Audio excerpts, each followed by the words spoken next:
च सज्ञान विभूति चक्षुषा विराजितं येन विदुन्वतात्म क्षपाकरेणेव गुणोत्करैकरै।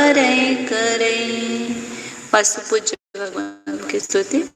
शिवासु पूज्योऽभ्युदय क्रियासु त्वं वासु पूज्य स्त्रीदृशेन्द्र पूज्य मयापि पूज्यो पदीया मुनीन्द्र दीपार्चिषा किं तपनो न पूज्य न पूजयार्थस्त्ववितरागे न निन्दया नाथ विवान्तवैरे तथापि ते पुण्यगुणस्मृतिर्नोजिनस्य सावद्यलेशो बहुपुण्यराशो दोषायनालं कणिकाविशस्य न दोषिकाशीतशिवाम्बुराशो।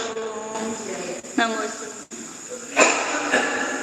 जय बोलो आचार्य समंत भद्र स्वामी की जय बोलो चारित्र चक्रवर्ती समाधि सम्राट आचार्य शांति सागर जी महाराज की जय बोलो प्रातः स्मरणीय गुरुदेव समंत भद्रमणि महाराज की जय बोलो परम पूज्य आचार्य प्रवर 108 सुंदर सागर जी महाराज की जय बोलो परम पूज्य मम दीक्षा गुरु वात्सल्य सिंधु आचार्य सुयस सागर जी महाराज की जय।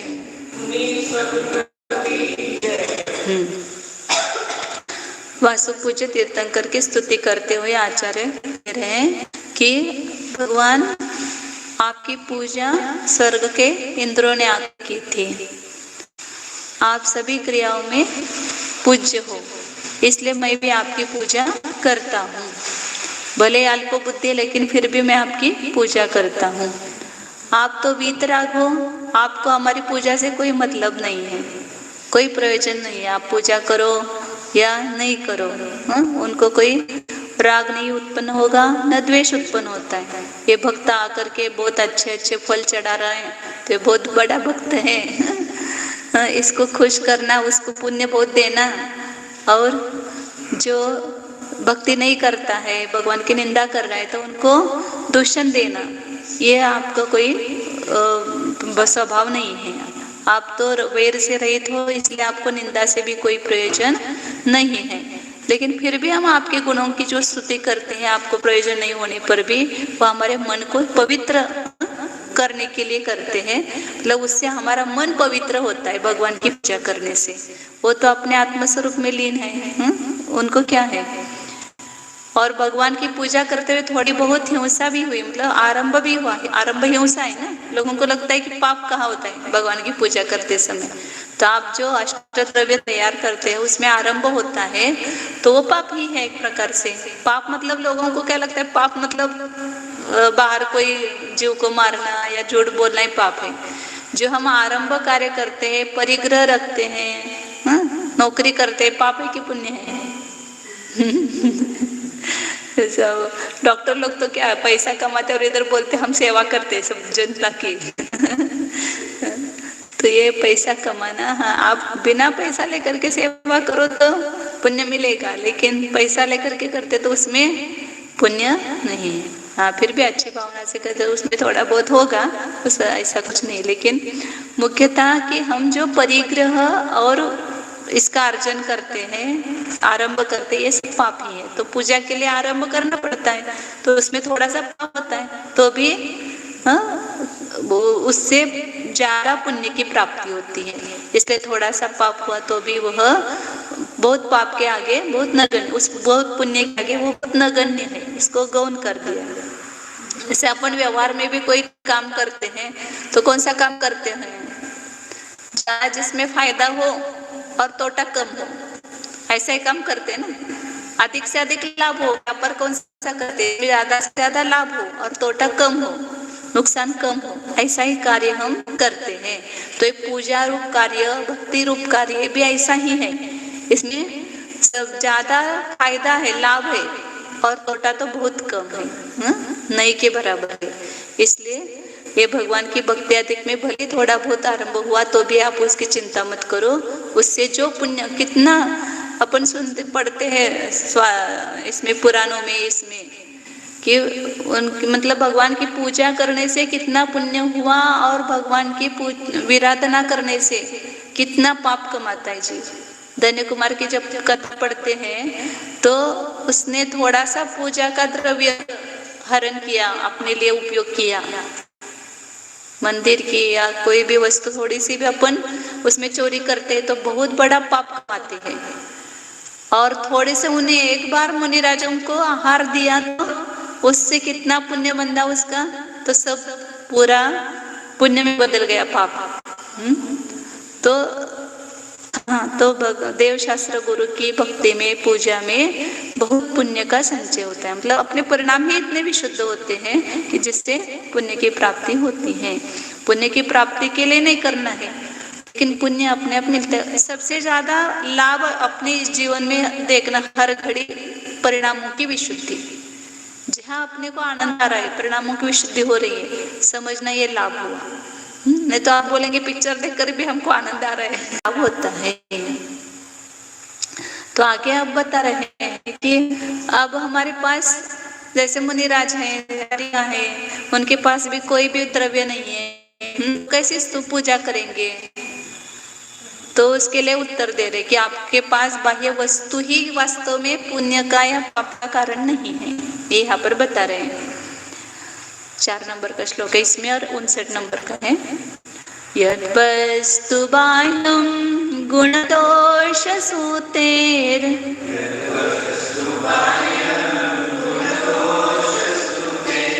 यद वस्तु बाह्यं गुणदोष सूतेर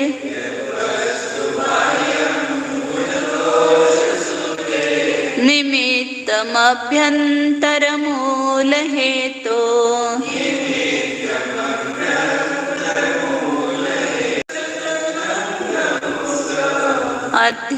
अध्यात्मवृत्तस्य तदंगभूत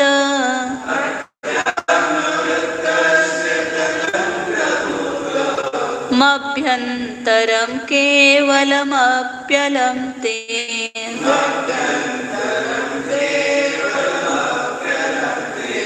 मभ्यंतरं केवलमप्यलं ते।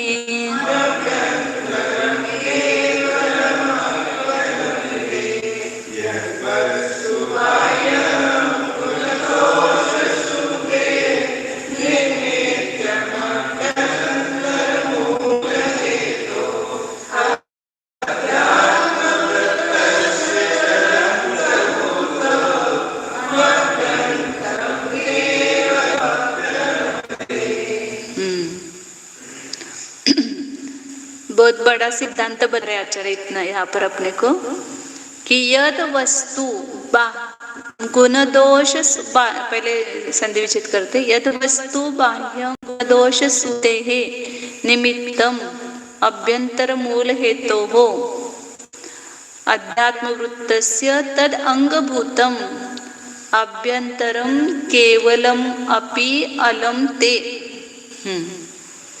यद वस्तु, जो वस्तु है कौन सी, जो भी अष्टद्रव्य है, जल है, चंदन है, फूल है, अक्षत है, ये सब वस्तु पूजा में लगाना है तो वो लेना। ये तो सिद्धांत सभी जगह घटित होगा, लेकिन यहाँ पूजा का वो चल रहा है इसलिए उस दृष्टि से लगा रहे हैं। तो जो वस्तु है, पुष्पादिक है, फल आदिक है, जो भी वस्तु है वह गुण दोष सूते हैं, की उत्पत्ति में बाह्यम निमित्त, बाह्य निमित्त है वह, मतलब जैसे हम जो भी अष्टद्रव्य चढ़ा रहे हैं उससे अपने को पुण्य मिला, तो उस पुण्य में वह कौन सा निमित्त है? वस्तु बाह्य निमित्त है, अंतरंग निमित्त नहीं है। निमित्त के भी 2 भी बताए थे एक दिन, एक अंतरंग निमित्त और एक बाह्य निमित्त, एक उपादान कारण और एक निमित्त कारण। उपादान कारण कैसा होता है? उस कार्य से अभिन्न होता है, स्वयं कार्य रूप में परिणत होता है। और निमित्त कारण है वो दूसरा होता है, उससे भिन्न। तो विद्यार्थियों को ज्ञान हो रहा है किससे हो रहा है? शिक्षक से। शिक्षक पढ़ा रहे हैं तो उससे उसको समझ में आ रहा है, तो उसको जो समझ में आ रहा है उसका कारण कौन हुआ?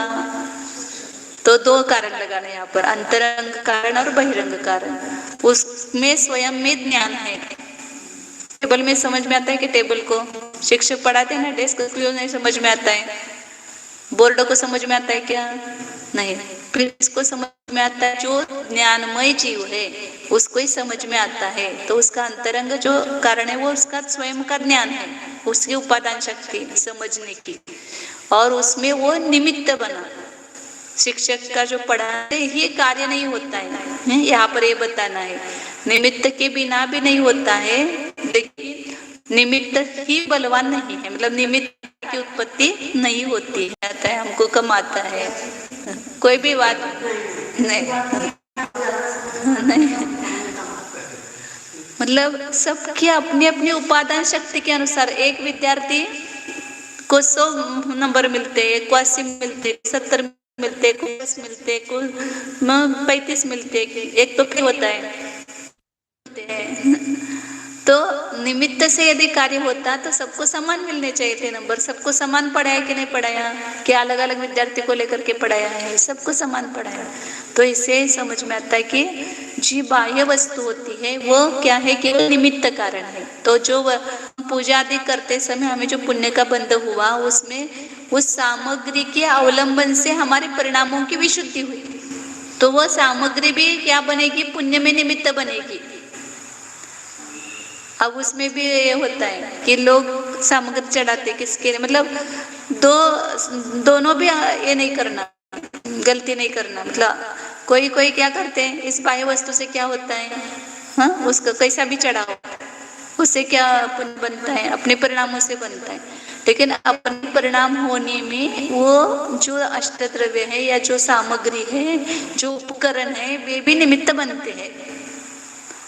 परिणाम तो अपने ही बनेंगे, लेकिन उसमें वो बाह्य निमित्त है। जैसे आप छोटा छोटा चावल चढ़ाओ, परिणाम होता है। ऐसे अखंड तांदूल लेकर के चढ़ाओ, कोई यदि सामग्री उतरते है ना, उसको देख करके मन में एक आनंद आह्लाद होता है और परिणामों में विशुद्धि आती है। सामान्य बर्तनों से पूजा करो, स्टील के और चांदी के बर्तन लेकर के पूजा करो। अभिषेक भगवान का करते समय चांदी के बर्तन लेकर के करते हैं, क्या होता है? अच्छा लगता है कि नहीं भैया? विशुद्धि होती है अपनी, तो एक बाह्य अवलंबन हो गया। वो विशुद्धि तो अपनी पड़ी, मतलब वो भी एक बाह्य निमित्त है परिणामों की विशुद्धि में। ये कहने का तात्पर्य है कि उसका कोई सहायता ही नहीं, ऐसा नहीं है। लेकिन ऐसा भी नियम नहीं कि वो होगी तो हमारी परिणामों की विशुद्धि होगी ही। कोई कोई अहंकारवश मैं इतना बड़ा हूँ दिखाने के लिए चांदी के बर्तन लेके आता है, बड़े बड़ी सामग्री, फल, दूसरा इतना चढ़ाते तो मैं उससे ज्यादा चढ़ा करके दिखाऊंगा, तो उसके परिणामों में विशुद्धता नहीं है, इसलिए वो बाह्य वस्तु उसके निमित्त नहीं बनी। परिणामों की विशुद्धता हो तो ही वहां पर वो बाह्य वस्तु निमित्त बनती है। इसलिए अब ये दोनों रूल बता रहे आचार्य यहाँ पर कि गुण दोष का, यहाँ गुण का अर्थ प्रसंगवश पुण्य किया है टीकाकार ने, और दोष का अर्थ पाप किया है। लेकिन हम अपन दूसरी जगह भी लगा सकते हैं इसको, जैसे सम्यक दर्शनादिक एक गुण है, मिथ्या दर्शनादिक दोष है। तो इसकी उत्पत्ति में बाह्य वस्तु क्या है? जैसे अब देवशास्त्र गुरु है, हमारे सम्यक दर्शन ज्ञान चरित्र की उत्पत्ति में क्या है? बाह्य निमित्त है। और मिथ्या दृष्टि दर्शन के निमित्त में कौन है? कुदेव, कुगुरु, कुशास्त्र, ये निमित्त पढ़ते ना। कुगुरु का उपदेश सुन करके हम उसमें सरके वाले क्या, ठीक है। तो गुण और दोष की उत्पत्ति में वस्तु जो है बाह्य निमित्त है, और वह अभ्यंतर मूल हेतु हो अध्यात्म वृत्तस्य अंगभूतम। अध्यात्म वृत्त मतलब आत्मा में होने वाले, अध्यात्म मतलब आत्मा का आश्रय करके, वृत्त मतलब होने वाले। अध्यात्म वृत्त मतलब यहाँ पर वो अध्यात्म एकदम नहीं लगाना, शुभ परिणाम भी अध्यात्म वृत्त है और अशुभ परिणाम भी अध्यात्म वृत्त है। आत्मा के जो शुभ परिणाम या अशुभ परिणाम है वह अभ्यंतर मूल हेतु है। मतलब इस गुण और दोष की उत्पत्ति का अंतरंग कारण कौन है? पुण्य की प्राप्ति किससे होगी? आत्मा के शुभ परिणाम से होगी, उस बाह्य वस्तु से नहीं होगी। बाह्य वस्तु उसमें अंगभूत, उसको अंगभूत बता रहे हैं। और अशुभ परिणाम, पाप की उत्पत्ति हुई किससे हुई? अशुभ परिणाम उसका मूल कारण है, अंतरंग मूल कारण। हमारे परिणाम अशुभ हुए इसलिए वहां पर पाप का बंध हुआ और उसमें निमित्त कौन बना? कि जो बाहर की वस्तु होगी, जो उस हमारे अशुभ परिणाम होने में निमित्त बने, वो सब बाह्य वस्तु क्या है? वह बाह्य वस्तु निमित्त है केवल। अंतरंग कारण तो आत्मा में होने वाला अशुभ परिणाम है।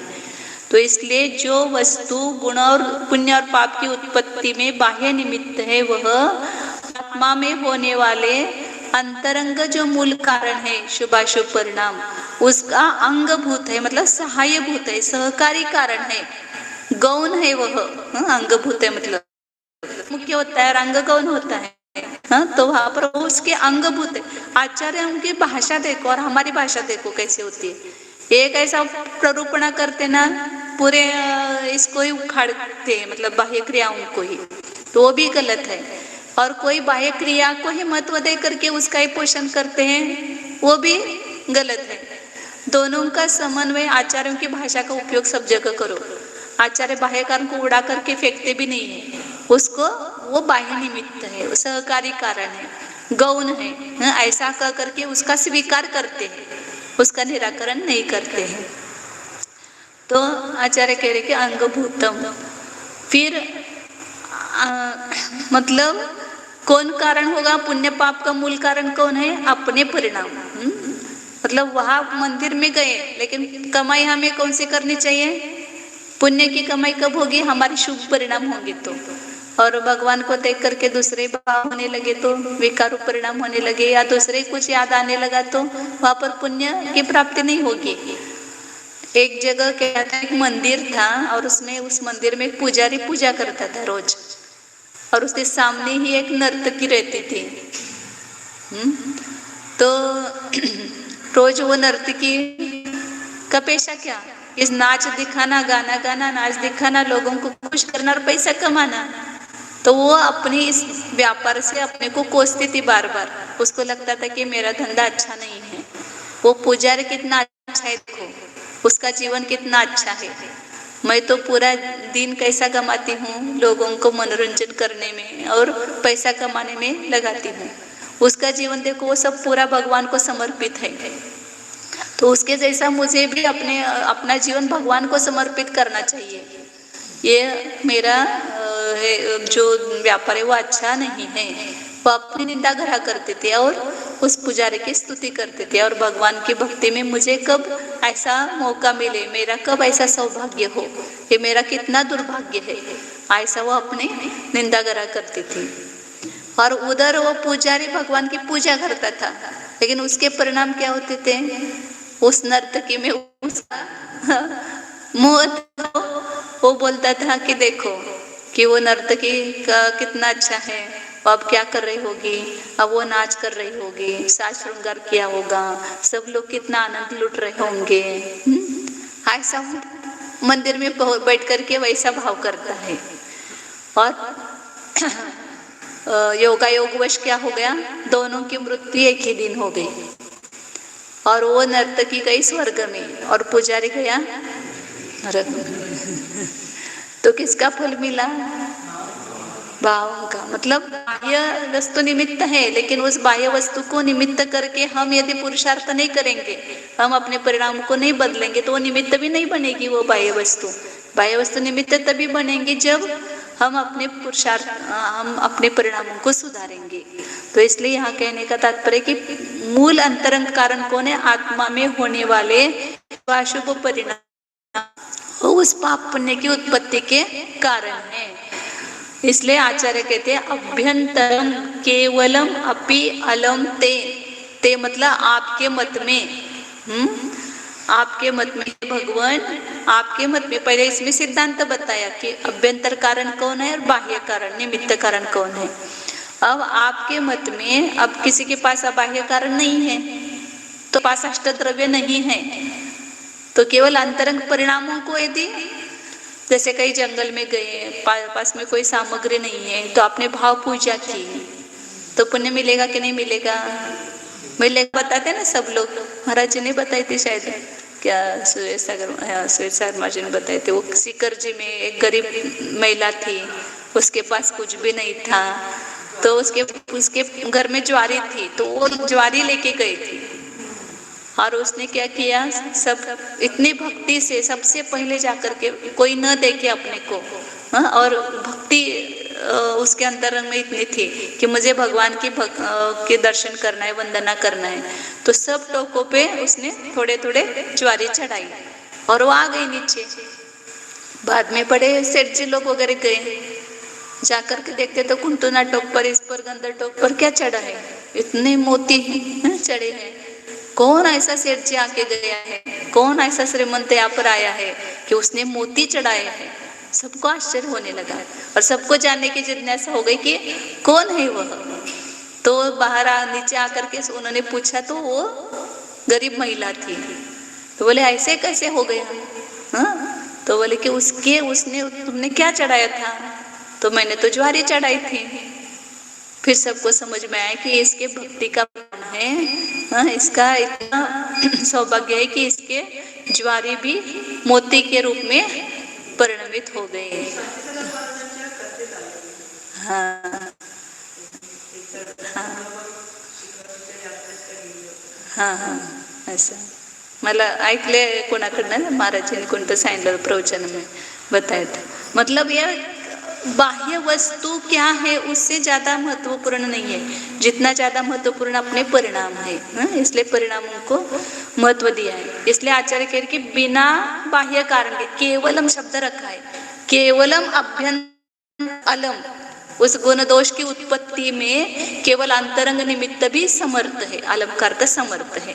और आपी का दूसरा अर्थ उन्होंने टीकाकार ने निकाला है कि बाह्य वस्तु से निरपेक्ष और सापेक्ष दोनों ही प्रकार से, बाह्य वस्तु न होते हुए भी केवल अंतरंग परिणाम उस पुण्य और पाप की उत्पत्ति में कारण है, या बाह्य वस्तु की अपेक्षा सहित। ऐसा नहीं कि बाह्य निमित्त, मतलब दो सिद्धांत हमेशा याद रखना, बिना बाह्य निमित्त के कोई भी कार्य होता नहीं है, लेकिन निमित्त से ही कार्य की उत्पत्ति नहीं होती है। अंतरंग कारण जहाँ पर है वहाँ नियम से कार्य की उत्पत्ति होती है, लेकिन बाह्य कारण जहाँ पर है वहाँ पर कार्य की उत्पत्ति हो ही ऐसा नियम नहीं है। लेकिन बाह्य कारण के बिना भी कुछ न कुछ बाह्य कारण होगा। अब जैसे आपका पास द्रव्य नहीं है, कोई ना कोई वहाँ पर भगवान की मूर्ति आपको परिणामों की विशुद्धि भी निमित्त बनती है ना, वो मूर्ति भी निमित्त बनेगी। नहीं है तो आपने अपने हृदय में भगवान की मूर्ति को बिठाया है तो वो उसमें निमित्त बनेगी। हाँ, कोई भी बाह्य वस्तु निमित्त बन सकती है, लेकिन वो बाह्य वस्तु कब निमित्त है? जब अंतरंग कारण हो तो। वो सहायक, कोई आगे होकर के काम करता है तो बाकी के लोग क्या करते हैं? सुषमा दीदी आगे होते तो सब क्या करते हैं? मदद करते हैं। मतलब किसी को आगे होना चाहिए ना, तो आगे कौन है? अंतरंग कारण आगे है, और उसमें वो बाकी के सब वो उसके सहायभूत है। तो इस प्रकार यहाँ पर आचार्य ये सिद्धांत बता रहे हैं। तो इसलिए कभी वो आत्मानुशासन में एक श्लोक है, मुझे बहुत प्रिय है, वो अभी मैं डायरी लाई नहीं, वो मतलब जैसे पाप 9 प्रकार से कमाते हैं, ऐसे धर्म भी 9 प्रकार से कमा सकते हैं। हॉस्पिटल में बैठे हैं तो वहां पर अनुमोदना कर सकते कि नहीं आप? महाराज जी का आहार चल रहा होगा, माता जी का आहार चल रहा होगा, मुझे भी आहार देने को मिलता तो कितना अच्छा होता। मेरा वो सौभाग्य नहीं है, उनका आहार अच्छा हो, ऐसा बैठ करके अनुमोदना करो तो आप धर्म कमाएंगे। धर्म कैसे भी कमा सकते आप, मन से, वचन से, काय से। केवल मन में भी आप विचार करके कमा सकते हो धर्म, नहीं वचन से भी बोल करके स्तुति वगैरह के द्वारा इत्यादि से, या तुम मैं नहीं कर सकती हो तुम करो, ऐसा वचन से बोल करके कर सकते हो, या काया से भी कर सकते हो, शरीर से।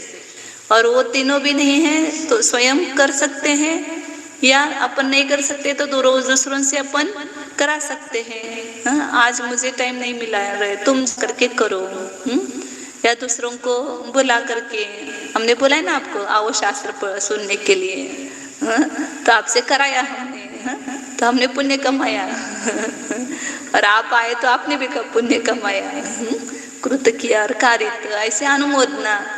कोई अच्छा काम कर रहा है तो बहुत अच्छा कर रहा है, इतना भी मन में विचार करो। तिर्यंच जैसे जीवों ने अनुमोदना दे करके उत्तम भोग भूमि प्राप्त की।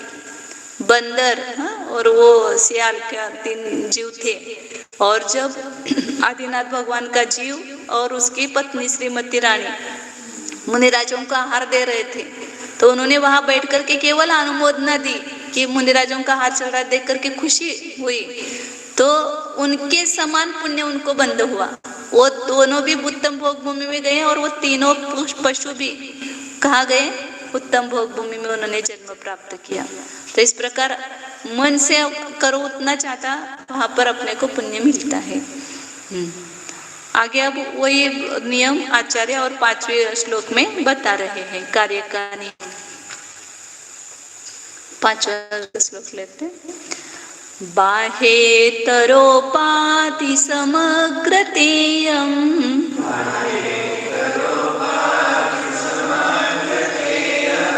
बाहेतरोपाधि समग्रतेयं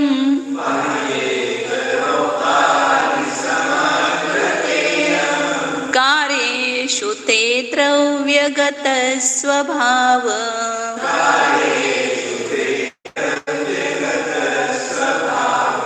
कार्येषु ते द्रव्यगत स्वभाव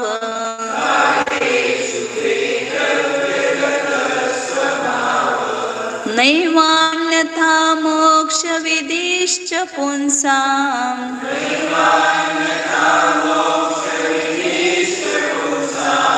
नैवान्यथा मोक्ष विदिश्च पुंसाम्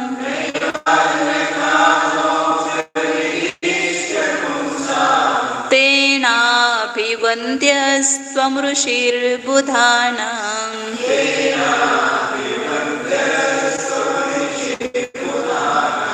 तेनाभिवन्द्यस्त्वं ऋषिर्बुधानाम्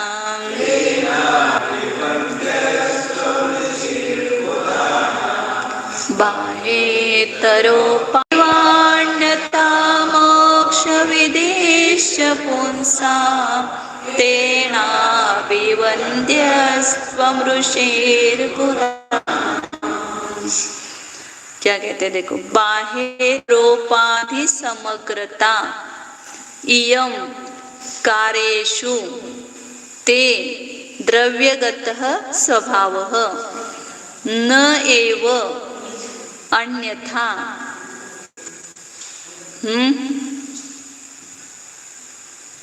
न एव अन्यथा मोक्ष विधिः च पुंसां तेन अभिवन्द्यः त्वं ऋषिः बुधानां। बाह्य इतर उपाधि समग्रता यम मतलब यह 2 प्रकार की उपाधि, मतलब यहाँ पर कारणार्थ में लेना है। उपाधि मतलब हेतु, उपाधि मतलब जो बाह्य उपाधि ऐसा नहीं लेना।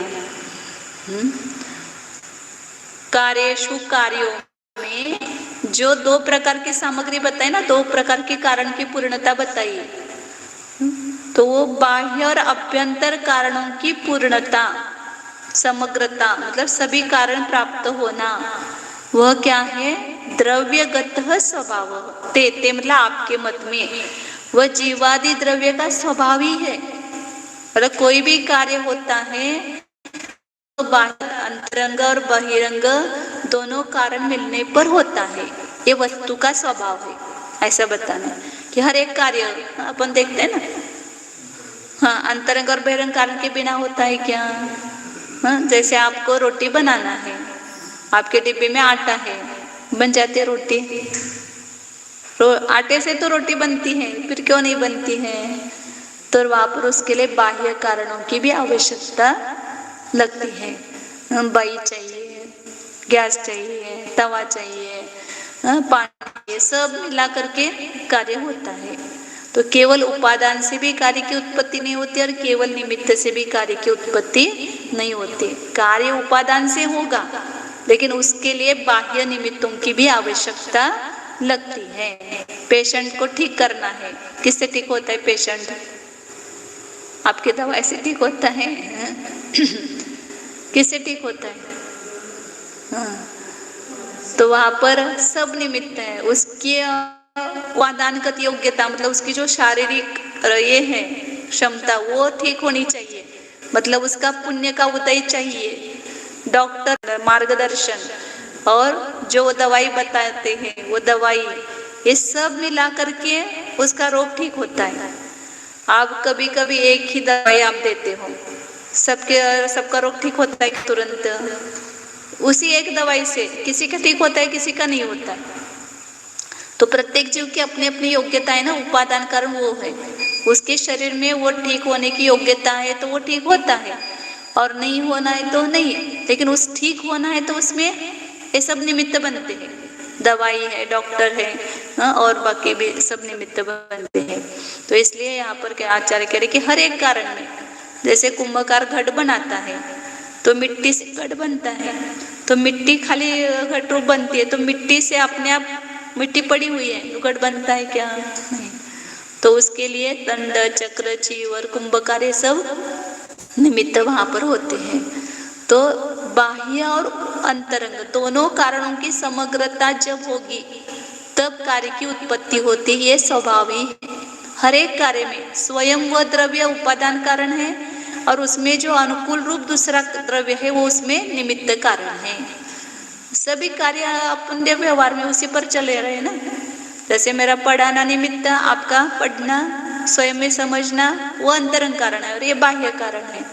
ऐसे हर जगह देखो तो अंतरंग और बहिरंग दोनों कारणों से कार्य की उत्पत्ति होती है। लेकिन उसमें उत्पत्ति में एक कौन है? 100% उपादान है, और निमित्त अपने में काम कर रहा है, लेकिन दूसरे में वह क्या है? केवल सहकारी कारण होता है। तो निमित्त के भी बिना नहीं होता है, लेकिन निमित्त से भी नहीं होता है। उपादान से कार्य की उत्पत्ति होती है, लेकिन समग्रता आचार्य करें, मतलब उसकी उपस्थिति, उस बाह्य कारणों की उपस्थिति भी आवश्यक है वहां पर, उसके बिना भी कार्य नहीं होता है। इसलिए बाह्य और इतर मतलब अंतरंग, इन दोनों कारणों की समग्रता ही, परिपूर्णता ही, यह समग्रता ही कार्य की उत्पत्ति में जो समग्रता है वही द्रव्यगत स्वभाव है, वस्तु का स्वभाव है। काल द्रव्य को ही एक क्या बताया कि सभी द्रव्यों के परिणमन में जो निमित्त होता है, हो गई कि नहीं हो गई, उस द्रव्य की स्वयं की परिणमन शक्ति है, उससे उसका परिणमन हो रहा है, और उसमें काल द्रव्य निमित्त बन रहा है। तो दोनों की वहां पर समता है, वो वस्तु का स्वभाव है, ये बता रहे, ये वस्तु का स्वभाव है।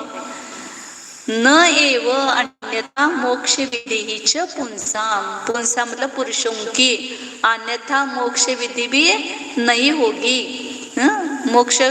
मोक्ष की प्राप्ति कैसे होगी? मोक्ष की प्राप्ति भी अंतरंग बहिरंग दोनों कारणों से होती है। आप कहें कि रत्नत्रय से ही मोक्ष की प्राप्ति होती है। अब रत्नत्रय कैसे होगा? वहां पर बाह्य निमित्त भी चाहिए ना। जैसे अभी मनुष्य पर्याय हुए बिना रत्नत्रय मिलेगा क्या? मनुष्य पर्याय में भी वज्रषभ नाराज संवनन चाहिए। और कितने बार वो उदाहरण देते हैं ना कि मनुष्य पर्याय है, संयम धारणे के भाव भी है, लेकिन यदि शारीरिक स्वास्थ्यता नहीं है, कोई अवयव कम है, तो मुनि भी नहीं बन सकता है। उसके लिए भी भाग्य चाहिए, पुण्य चाहिए, कोई भी पुण्य नहीं बन सकता है। तो एक अवयव, वो एक बाह्य निमित्त भी उसमें बाधक बन गए कि नहीं बन गए? मतलब मोक्ष की विधि में बाधक बन गया उसके। तो इसलिए संपूर्ण कारणों की समग्रता, बाह्य और अंतरंग दोनों कारणों की समग्रता हो, हाँ, उस जीव की बाह्य निमित्त तो सब है, मनुष्य, पर्याय, इंद्रिय, सुष्ठता मतलब परिपूर्णता, हाँ, इत्यादि सब, और अंतरंग में उसके परिणाम भी सम्यक शून्य रूप है।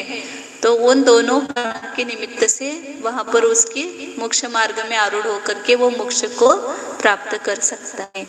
इसलिए यहाँ पर आचार्य बता रहे कि अन्यथा ऐसा नहीं होता, द्रव्यगत स्वभाव नहीं होता तो मोक्ष पुरुषों की ये जो मोक्ष की विधि है, मोक्ष विलासी पुरुषों को जो मोक्ष की विधि बताई है वो भी घटित नहीं होती, मोक्ष ही नहीं होता यदि ऐसा स्वभाव नहीं होता तो इसलिए तेन, और आपने ऐसा बताया, आपके मत में ये सब वस्तु का स्वभाव ऐसा बताया है, इसलिए तेन अभिवंद्य त्वम ऋषि ही बुधानाम, इसलिए आप अभिवंद्य मतलब वंदनीय हो, किनके? बुधानाम, ज्ञानी पुरुष आपको, आपकी वंदना, आपको पूज्य क्यों मानते हैं? क्योंकि ऐसा ये बताने वाला अन्य कोई नहीं है। ये जो द्रव्य वस्तु का स्वभाव बताया है वही आपने केवल ज्ञान के द्वारा जान करके इस वस्तु के स्वभाव को बताया है, इसलिए ज्ञानी पुरुषों के द्वारा आप वंदनीय हो।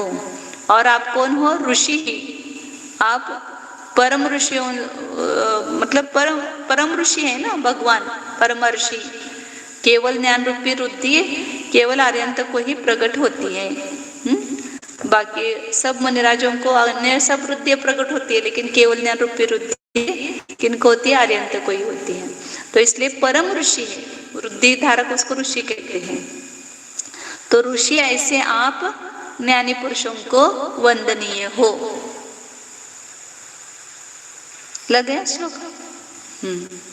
अर्थ लग गया क्या? घटादि मतलब कोई भी कार्य जो है उसमें बाह्य और अंतरंग कारण की समग्रता जो यह बताई है वह आपके मत में वस्तु का स्वभाव है।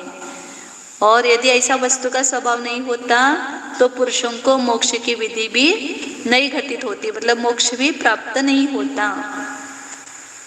मोक्ष की विधि जब अपन सब पढ़ते हैं, सुनते हैं, तो वहां पर भी अंतरंग संयम, बाह्य संयम दोनों को महत्व दिया ना।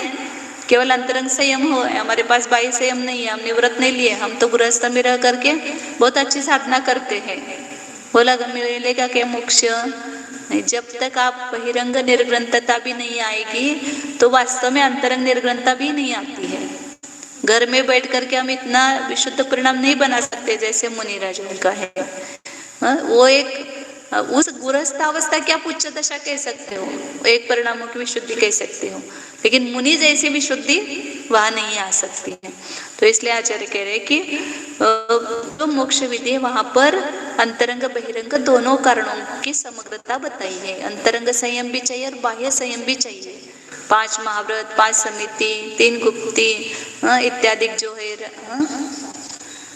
षड आवश्यक, सब 28 मूर्ति, ये सब बाह्य कारण ये भी आवश्यक है। वहां पर उसकी परिपूर्णता हो तो ही मोक्ष होगा, और वो नहीं है तो वहां पर मोक्ष की प्राप्ति नहीं होगी। पुंसा पुरुषों की, पुषष्टि का बहुवचन हो गया पुंसा। पुरुष मतलब बाह्य पुरुष नहीं, पुरुष मतलब आत्मा। ऐसे मोक्ष पुरुषों को ही मिलता है, जिसका अंतरंग मतलब द्रव्य पुरुष है उसको। भले अंतरंग श्रीवेद हो तो भी मिल चलता है, लेकिन अंतरंग बहिरंग तो पुरुष होना चाहिए, मतलब द्रव्य पुरुष होना चाहिए। तो पुरुषों के मतलब जीवों को, जीव अस्ति पुरुषश्चिदात्मा। पुरुष किसको कहते हैं? चैतन्य स्वरूप आत्मा को पुरुष कहते हैं। तो हम पुरुष है कि स्त्री है? कौन है? द्रव्य से पुरुष है, भाव से मतलब पर्याय से स्त्री है, लेकिन द्रव्य की अपेक्षा सभी कौन है? पुरुष ही है ना, आत्मा ही है। और पर्याय की अपेक्षा से देखो तो दोनों अनेकांत है हमारे यहाँ, एकांत नहीं है कुछ भी। तो स्त्री पर्याय ये तो प्रत्यक्ष ही। चलो आगे, अब आगे भी विमलनाथ भगवान की स्तुति है। समय हो रहा है, क्यों एक यैव नित्य क्षणिकादयो नया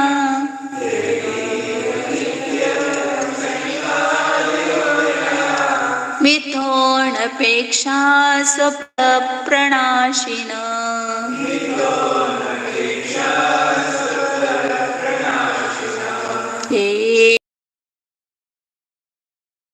नया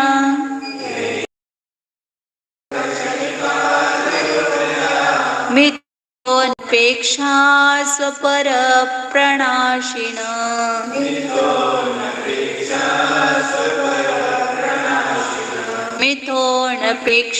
स्वप्रणाशिन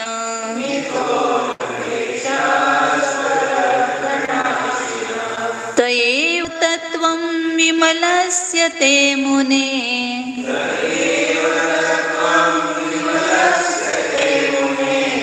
तयेव तत्त्वं विमलस्य ते मुने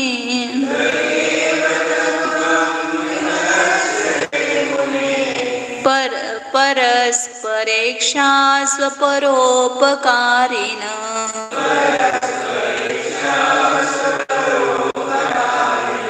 परस्परेक्षा स्वपरोपकारिण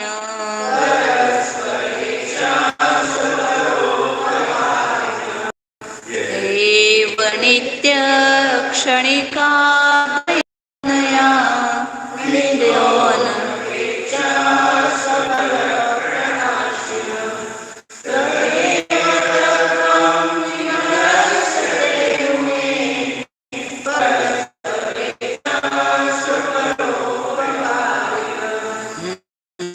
बहुत अच्छा बताया श्लोक कि नहीं अपने कब बनते और अपने मित्र कब बनते वो बताया यहाँ पर। यह एव नित्य क्षणिकादयो नयः यो मतलब जो संधि विच्छेद आगे तो कुछ ज्यादा नहीं है। मिथः अनपेक्षः यहाँ पर संधि विच्छेद है। मिथ मतलब परस्पर, अनपेक्ष मतलब निरपेक्ष, जो नित्य क्षणिकादिक नहीं, नित्य नहीं अनित्य नहीं, सब है ना प्रवचन सार में।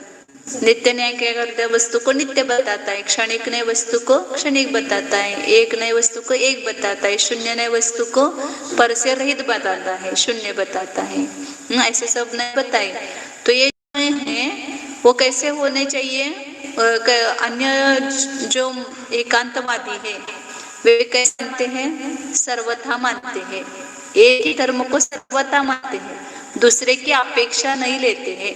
नित्य है तो नित्य ही है, उसको अनित्य की अपेक्षा नहीं मानते, और अनित्य है तो सर्वथा अनित्य ही है, नाशवंत ही है, वो टिकने वाली नहीं है। तो उसमें जहाँ अनित्य है वहां ध्रुव की अपेक्षा नहीं है, नित्य की अपेक्षा नहीं, और नित्य वहां पर अनित्य की अपेक्षा नहीं ली। तो कैसे है वो स्वपर प्रणाशिन, वे नए क्या करते हैं, यदि परस्पर निरपेक्ष है तो स्वयं का भी नाश करते हैं और दूसरे का भी नाश करते हैं। मतलब वो नए स्वयं भी सिद्ध नहीं होगा, अपने धर्म को भी सिद्ध नहीं करेगा, और जो उसका उल्टा दूसरा धर्म है उसका भी नाश करेगा। नित्य केवल जैसे सांख्य है, आत्मा को नित्य ही मानते हैं, तो न नित्य धर्म सिद्ध होता है न अनित्य धर्म सिद्ध होता है। जो केवल अनित्य मानते हैं उनका न अनित्य धर्म सिद्ध होता है न नित्य धर्म सिद्ध होता है। तो स्वयं के भी वो नाश करते हैं ऐसे नहीं, और दूसरे का भी, दूसरे धर्म का भी नाश करते हैं। जैसे अनित्यता नहीं रहेगी उस वस्तु में नित्यता भी नहीं है, जिसमें नित्यता नहीं है उसमें अनित्यता भी नहीं है। इसको अपन ने बहुत बार समझाया है और कल खुलासा करेंगे थोड़ा, आज टाइम ज्यादा हो गया, थोड़ा संक्षेप में बताती हूँ। और वो परस्पर इच्छा स्वपरोपकारेण, वही नए, नए के विशेषण पहले किए, जो नित्य क्षणिकादिक नए, मित्र मतलब परस्पर निरपेक्ष है, तो एक दूसरे की अपेक्षा लेकर के नहीं है, तो स्वयं और दूसरे का नाश करने वाले हैं। और वे ही न यदि परस्पर इच्छा, परस्पर सापेक्ष है, मतलब नित्य जो कहता है मैं भी हूँ और तू नित्य तू भी है, स्यात बताए थे ना परसों, स्यात जो है वो दूसरे धर्म की अपेक्षा लेकर के होता है। मैं नित्य हूँ, कथनचित नित्य हूँ, इसका अर्थ मैं अनित्य भी हूँ, ये होता है। मैं कदाचित आऊंगी ऐसा आप बोलेंगे तो कदाचित नहीं भी आऊंगी, आ गए ना उसमें। कदाचित आऊंगी मतलब कदाचित नहीं आऊंगी, ये दोनों हो गया। ऐसे मतलब वो उसने दूसरे की अपेक्षा ली कदाचित शब्द ने, तो वो ऐसा अन्यमति नहीं करते हैं, इसलिए वो क्या करते हैं, उनके नहीं सब मिथ्या नहीं है, दूर नहीं है। लेकिन जो परस्पर की अपेक्षा लेकर के जो नहीं होते हैं वे स्वपरोपकारी, स्व के भी उपकारी है और दूसरे के भी उपकारी, मतलब अपने को भी टिकाए रखते हैं और दूसरे को भी टिकाए रखते हैं। नित्य धर्म कथनचित नित्य ऐसा कहा, तो नित्य धर्म भी रहा उस वस्तु में और कथनचित होने से अनित्य धर्म भी उस वस्तु में रहा, तो वह स्व और पर दोनों का है। और ऐसे मुने हैं ते विमलस्य, मुनि कौन, विमलनाथ, आप विमलनाथ भगवान के मत में ते एव तत्वम, वे नहीं नित्य क्षणिकादिक ही क्या है, जब परस्पर की अपेक्षा लेकर के स्व पर का उपकार करने वाले वे नहीं तत्व है, वस्तु का स्वरूप है। मतलब आपने ऐसा ही वस्तु का स्वरूप बताया है कि वस्तु में जो परस्पर विरोधी धर्म है वे परस्पर सापेक्ष है, निरपेक्ष नहीं, ऐसा आपने बताया। इसलिए वे ही नए आपके मत में तत्व बन गए, वस्तु का स्वरूप बन गए। हाँ, लेकिन यदि वो परस्पर की अपेक्षा लेकर के नहीं है तो वे वस्तु का स्वरूप नहीं है, वे तो अपना भी नाश करते हैं और दूसरे धर्मों का भी नाश करते हैं। इसका खुलासा और कल करते थोड़ा सा, फिर आगे देखेंगे। बहुत अच्छे एक एक श्लोक कैसे मतलब आचार्य ने रचना की है, एक एक सिद्धांत सर्वज्ञ भगवान के कायदे है, कानून है ये कानून।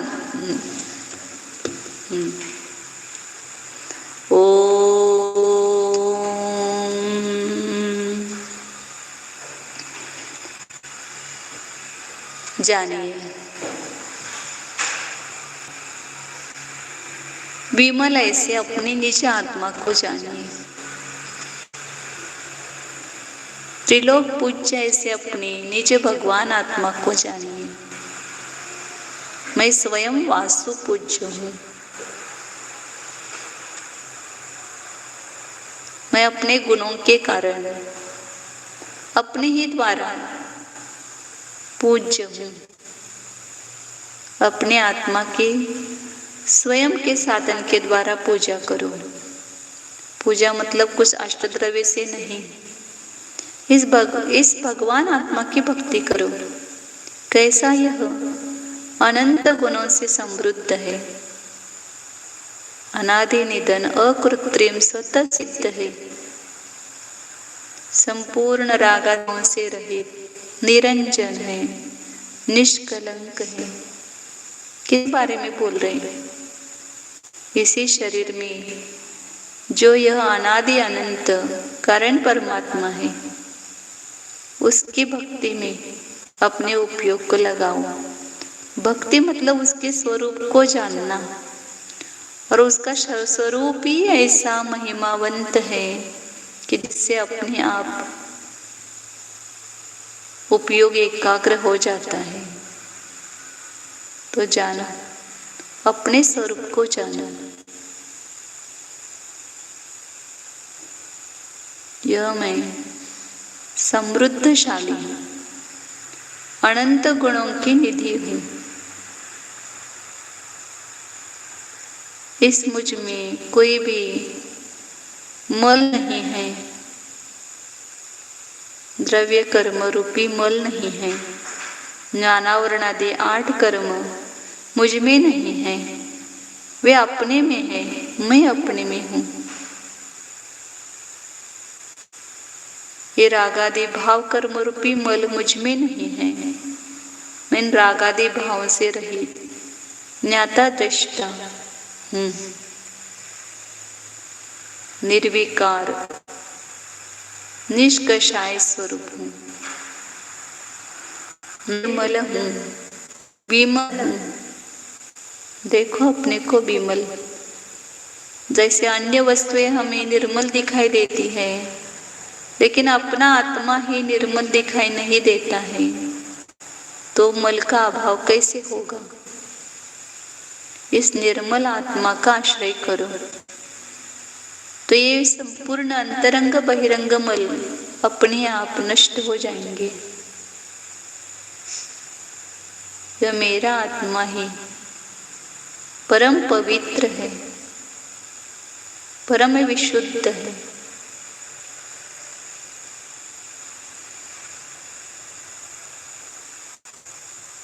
पर्याय में निर्मलता बाहर से नहीं अंदर से आई है। परिणामों की विशुद्धि बाहर से नहीं अंतरंग से आई है। तो ये पवित्रता जहां प्रकट हो रही है, तो स्वयं कितना पवित्र होगा। विचार करो, चिंतन करो और उस अपने निर्मल आत्म स्वरूप का वेदन करो।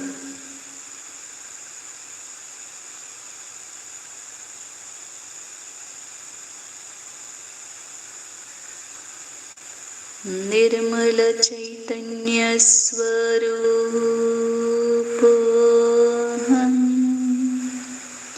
शाश्वत ध्रुव चैतन्य स्वरूपोऽहम्,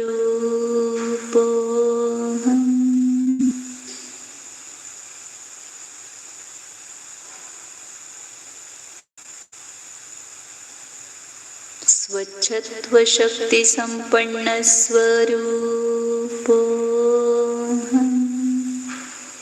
परम विशुद्ध चैतन्य स्वरूपोऽहम्,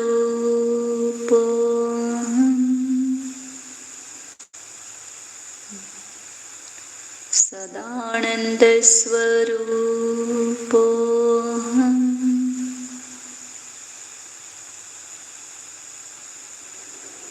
शुद्धोऽहम्, एकोऽहम्,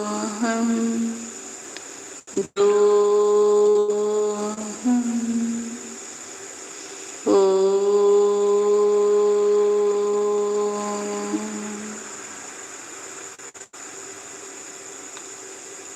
विसर्जन।